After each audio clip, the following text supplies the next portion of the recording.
Have you ever seen a hot dog wrapped in a pretzel?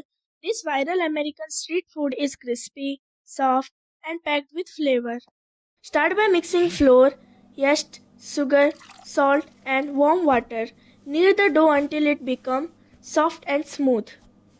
Let the dough rest until it rises and becomes light and floppy. Roll out the dough and cut it into long strips for wrapping. Wrap the dough around each hot dog and make sure it's covered evenly. Dip them in a baking soda bath to get that classic pretzel texture. Brush with egg wash, sprinkle some salt, and bake until perfectly golden. Serve this warm pretzel wrapped hot dog with mustard, ketchup, or cheese sauce. Soft pretzel outside and juicy hot dog inside. A simple and tasty snack everyone will love.